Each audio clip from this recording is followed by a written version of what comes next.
In the thick of party conflict in 1800, Thomas Jefferson wrote in a private letter, "I have sworn upon the altar of God eternal hostility against every form of tyranny over the mind of man." This powerful advocate of liberty was born in 1743 in Albemarle County, Virginia, inheriting from his father, a planter and surveyor, some 5,000 acres of land, and from his mother, a Randolph, high social standing. He studied at the College of William and Mary, then read law. In 1772 he married Martha Wales Skelton, a widow, and took her to live in his partly constructed mountain-top home, Monticello. Freckled and sandy-haired, rather tall and awkward, Jefferson was eloquent as a correspondent, but he was no public speaker. In the Virginia House of Burgesses and the Continental Congress, he contributed his pen, rather than his voice, to the patriot cause. As the silent member of the Congress, Jefferson, at 33, drafted the Declaration of Independence. In years following, he laboring to make its words a reality in Virginia. Most notably, he wrote a bill establishing religious freedom, enacted in 1786. Jefferson succeeded Benjamin Franklin as minister to France in 1785. His sympathy for the French Revolution led him into conflict with Alexander Hamilton when Jefferson was Secretary of State in President Washington's cabinet.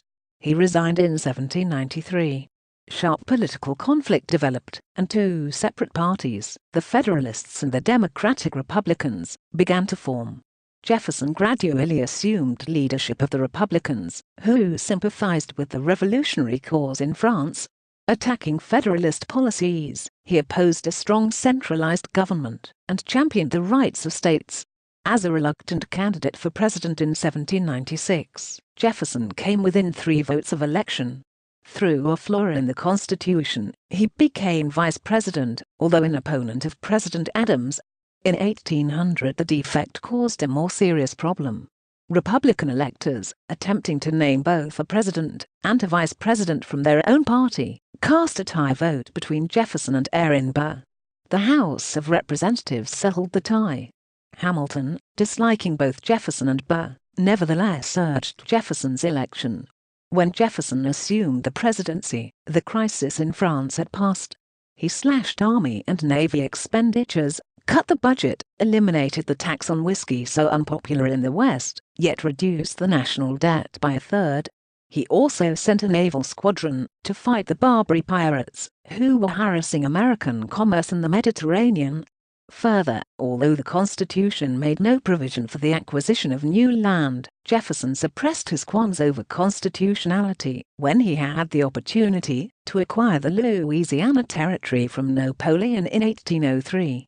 During Jefferson's second term, he was increasingly preoccupied with keeping the nation from involvement in the Napoleonic Wars, though both England and France interfered with the neutral rights of American merchantmen. Jefferson's attempted solution, an embargo upon American shipping, worked badly and was unpopular. Jefferson retired to Monticello to ponder such projects as his grand designs for the University of Virginia. A French nobleman observed that he had placed his house and his mind on an elevated situation, from which he might contemplate the universe. He died on July 4, 1826,